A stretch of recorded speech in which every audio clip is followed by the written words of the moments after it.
अगर आपके पास इनकम का अच्छा स्रोत नहीं है, आप तंगी से जूझ रहे हो, तो आपके घर में युद्ध का माहौल बना रहता है।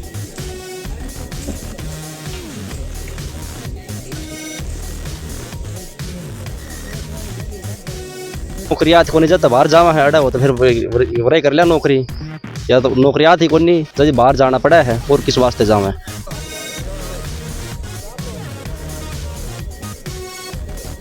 आप क्यों जाना चाह रहे हैं इजराइल? मैम मैं 1 साल से काम कर रहा हूँ वायर बेंडिंग का, और जी हमने अखबार में देखी थी ऐड, उसके हिसाब से वहाँ सैलरी अच्छी दे रहे हैं, यहाँ सैलरी कम है, इसीलिए जाना चाह रहे हैं। आपको पता है इजराइल में इस वक्त क्या हालात बने हुए हैं और उस क्षेत्र में किस तरह की लड़ाई चल रही है? देखो जी, जो होना है वो तो यहाँ भी हो जाएगा और वहाँ भी हो सकता है। बाकी यहाँ की हमारी जो गवर्नमेंट है वो शायद हमारी प्रोटेक्शन ले ले। आपके परिवार वालों ने क्या आपको बोला है कि मत जाओ? क्या वो उनको चिंता है आपको लेकर? परिवार वाले तो जी वैसे बोल रहे हैं, लेकिन क्या करें, यहाँ भूखमरी ज़्यादा है, ये भी तो बात है ना। या तो बंदा पूरा दिन काम करता है तो शाम को पगार भी नहीं मिलती, ये हालात हैं यहाँ के। क्या करेगा बंदा, फिर जाएगा तो कहाँ जाएगा, ये दिक्कत है। नमस्कार दोस्तों, आप सभी का स्वागत है मेरे YouTube station Smita Sharma journalist पर। आज हम बात करेंगे कि किस तरीके से भारत के तमाम ऐसे लोग हैं, मजदूर वर्ग के खास करके, जो इजराइल जाकर काम करना चाहते हैं, उनके बारे में, और जो सवाल खड़े हो रहे हैं इस मुद्दे को लेकर।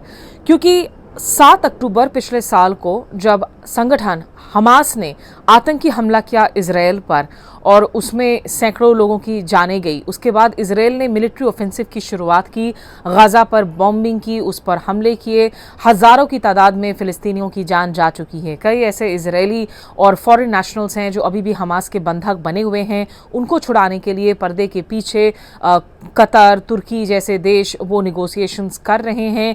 लेकिन इस युद्ध की जो हालात लगातार बने हुए हैं, जारी है, इसके बीच में क्या भारतीय मजदूरों का वहां जाकर काम करना सुरक्षित है?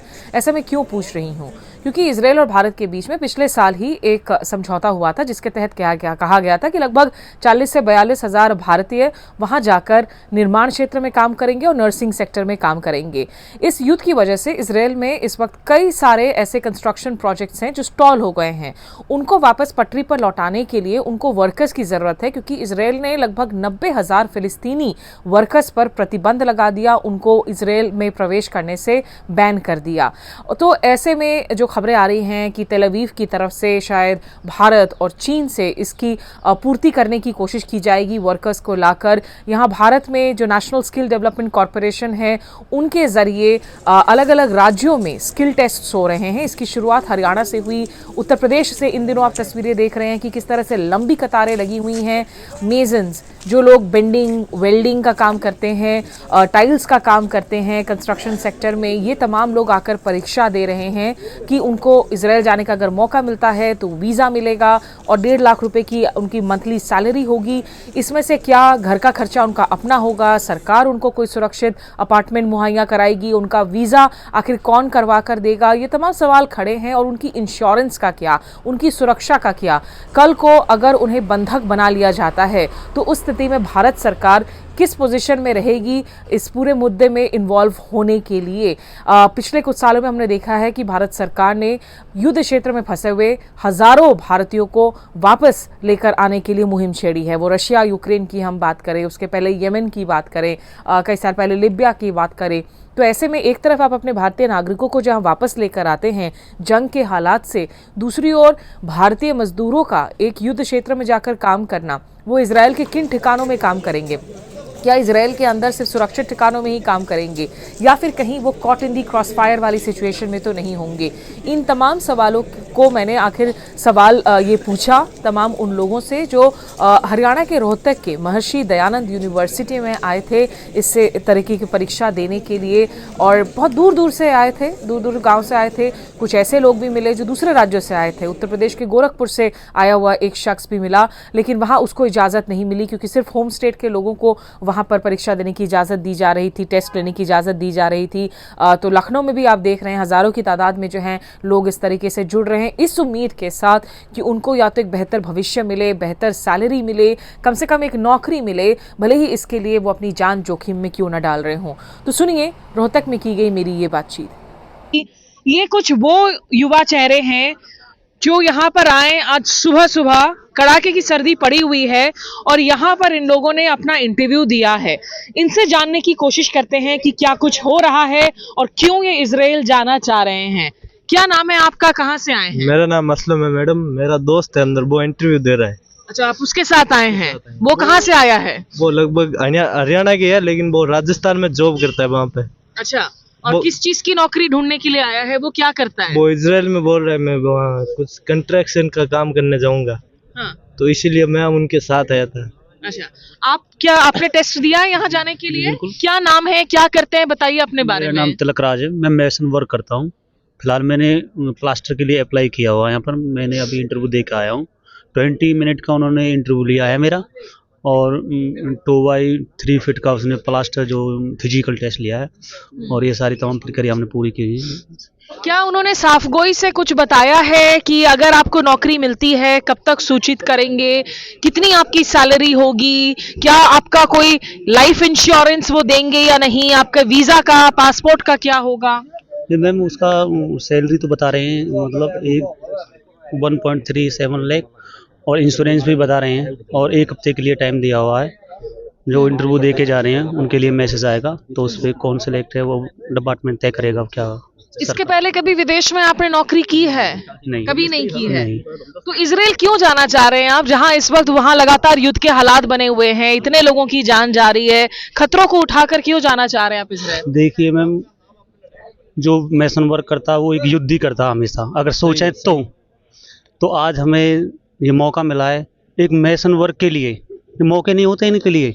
मैंने NSD से डिप्लोमा भी किया हुआ है, लेकिन उसको 5 साल हो गई, उसको कोई काम नहीं आया। लेकिन आज वो मुझे लगता है वो काम आया है, उससे मुझे मुझे सफलता मिलेगी।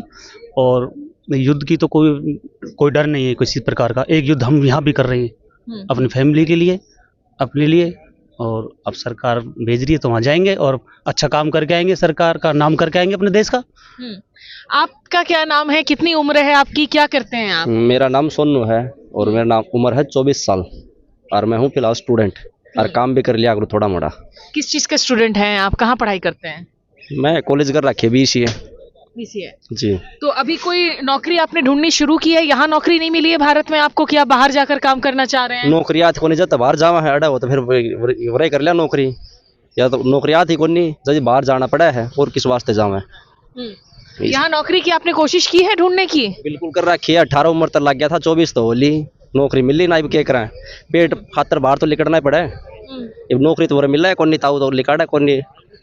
कितने लोग हैं आपके घर में, कितनी कमाई होती है घर में? घर में कितना जमींदार है, बस 1-1.5 किला है जो खेती हो जाए, ठीक है। हमारी और तो बारिश बुरिश भी कोई ना, नहर नूर जो इतना जुगाड़ पानी चल जाए, मजदूरी का काम है, बस इस पर क्या गुजारा हुआ है इसी महंगाई में, तो बाहर तो लिकड़ना ही पड़े। तो आपके पिता किसान हैं, और आपके घर में और कितने लोग हैं, क्या और कोई कमाई करता है? ना कोई ना करता, पापा ही कर रहे हैं। पापा कर रहे हैं जी। पापा को पता है आप यहाँ आए इस टेस्ट के लिए? उनको चिंता है कि आप इजराइल जाएंगे वहाँ इतने खतरों के बीच में काम करने के लिए, अगर होगा सिलेक्शन तो? पेट खातर तो करना ही पड़े, येड़ा भी तो मरन लाग रहे हैं भूखे, और क्या है, बिना नौकरी के काम चल रहा है, जाना तो पड़ेगा। येड़ा नहीं तो और क्या, बाहर निकलना पड़ेगा, कंपनी में जाना पड़ा है, उड़े चल जाए, की दिक्कत आ रही है। जड़ा मौत लिखी उड़े मरना है, क्या फर्क पड़ा है, कितना मरो चाहे, पीछे तो आए हैं 2-4, बस इसी वास्ते आ रहे हैं। आप कहाँ से आए हैं, और क्या नाम है आपका, क्या करते हैं? गुलशन नाम है मेरा, मैं रोहतक से ही हूँ, और मैं कंस्ट्रक्शन मिस्त्री का काम करता हूँ, मैशन का। आपने कहाँ से सुना कि इस तरह की यहाँ पर नौकरियों के लिए चांस मिल रहा है, और आप क्यों जाना चाह रहे हैं इजराइल में? वहाँ जाएंगे तो वहाँ युद्ध के हालात है, वहाँ बॉम्बिंग हो सकती है, अभी भी वहाँ पर इतने इजरायली लोग हैं जो हमास के पास जिन्होंने उसको हॉस्टेज बनाकर रखा हुआ है, तो उन खबरों को आप फॉलो कर रहे हैं? जी मैम, कर रहे हैं। फिर भी जाना चाह रहे हैं? जी। क्यों? क्योंकि मैम अगर आपके पास इनकम का अच्छा स्रोत नहीं है, आप तंगी से जूझ रहे हो, तो आपके घर में युद्ध का माहौल बना रहता है। हमारे लिए कोई मैटर नहीं करता वहाँ पे क्या है, लेकिन अच्छा इनकम मिलेगी हमें, उससे हमारा परिवार खुश रहेगा। यहाँ तो सरकारों के तरफ से इतने दावे किए जाते हैं कि देश की जो अर्थव्यवस्था है वो सुधर गई है, तमाम लोगों को नौकरियां मिल रही हैं, भारत बिल्कुल सशक्त हो गया है। आपको नहीं लगता कि इतने बड़े देश में आपको अच्छी नौकरी मिल रही है? लगता है मैम। मैम दरअसल सरकार का ही हाथ है, अगर हम जा रहे हैं तो सरकार की वजह से इजराइल से हमारे अच्छे रिलेशन बने हैं, उनको ज़्यादा अच्छे बिल्ड किया है सरकार ने, तो वही कारण है कि उसकी वजह से हमें वहाँ अपॉर्चुनिटी मिली है जाने के लिए। आपके घर में कितने लोग हैं और क्या आप ही हैं जो कमाई करते हैं? जी मैम, मैं खुद ही अकेला ही करता हूँ। कितनी कमाई हो जाती है मंथली आपकी? Monthly 25,000 around. फिक्स्ड आ जाती है या वो कॉन्ट्रैक्ट पे डिपेंड करता है? कभी कम भी होती है मैम, कभी ज़्यादा भी हो जाती है और कभी नहीं भी होती है, ऐसा होता तो ज्यादातर लोगों को लगता है कि इजराइल में खतरे भले ही हों लेकिन कम से कम नौकरी का एक अवसर मिलेगा। कुछ लोग हैं जो नौकरियों के लिए संघर्ष कर रहे हैं, कई सालों से नौकरियां नहीं मिल रही हैं। कुछ लोग वो हैं जिनको लगता है अभी जो सैलरी आती है वो परिवार के लिए, बच्चों की पढ़ाई के लिए काफ़ी नहीं है, तो इसीलिए तमाम जोखिम उठाकर अगर मौका मिले तो ये इजराइल में जाकर काम करना चाहते हैं। आप कहाँ से आए हैं? आपका टेस्ट हुआ है आज? हाँ, मेरा नाम अजय है और मैं नारनौल से आया हूँ और मैंने टेस्ट देने के बाद मुझे पता लगा है कि मेरा वहाँ पर जाने के बाद में अपने परिवार की और हर चीज़ का संभावना भी कर सकता हूँ और अपने परिवार का पालन पोषण भी कर सकता हूँ। परिवार में कौन कौन है आपके? परिवार में माता है, पिता है, वाइफ है, छोटा भाई है, बहन है। शादी कितने पहले हुई थी आपकी? शादी 2 साल पहले हुई थी। और जो परिवार की का पूरा जो पालन पोषण है, क्या उसकी कमाई सिर्फ आप ही की है या कोई और भी कमाता है? कितनी कमाई हो जाती है घर में? मैं हूँ और पिताजी कमाते हैं, मजदूरी करते हैं। हाँ।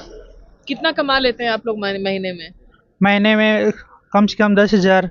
10,000 रुपए में 6 लोगों का? हमारा खुद का काम भी है जिससे हमें काम कमाते हैं और मतलब मजदूरी भी करते हैं और किसी की खेती बाड़ी लेकर काम करते हैं। किसी और देश जाने की कोशिश की थी कभी आपने कि कहीं और विदेश में जाके नौकरी कर लें? नहीं। तो इजराइल क्यों फिर? इजराइल क्योंकि मेरा सपना था मैं बाहर जाकर कुछ अच्छा करूं, अपने देश का नाम रोशन करूं, अपना हरियाणा का नाम लेकर आऊं।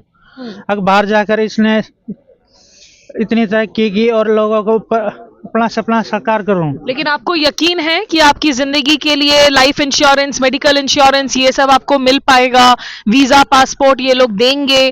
ये सहूलियतें यहाँ भारत सरकार की तरफ से कोई सुरक्षा दी जाएगी, ऐसा कोई आश्वासन आप लोगों को दिया गया है? हाँ, ये मेरा खुद का आत्मविश्वास कह रहा है, तो हमें वीजा भी देंगे और वो हो सकता है देंगे।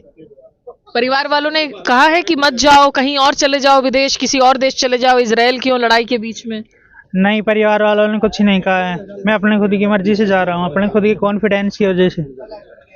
तो चलिए, ये कुछ आवाजें आप लोगों को पहुंचाई। एक तरफ जहां भारत के लगातार हम मजबूत होते हुए अर्थव्यवस्था की बात करते हैं और विश्व गुरु की बात करते हैं, लेकिन ये भी एक हकीकत है कि इजराइल में जंग के बीच में भी ये युवा जाकर काम करने के लिए तैयार हैं। अगर नौकरी की गारंटी मिले, अगर उन्हें अच्छे सैलरी की गारंटी मिले, जैसा इनमें से कई लोगों ने कहा कि अगर पैसे नहीं कमा सकते तो हर रोज की जिंदगी अपने आप में ही एक युद्ध है। फिलहाल रोहतक के इस महर्षि दयानंद यूनिवर्सिटी में वीडियो जर्नलिस्ट प्रभात तिवारी के साथ मैं स्मिता शर्मा।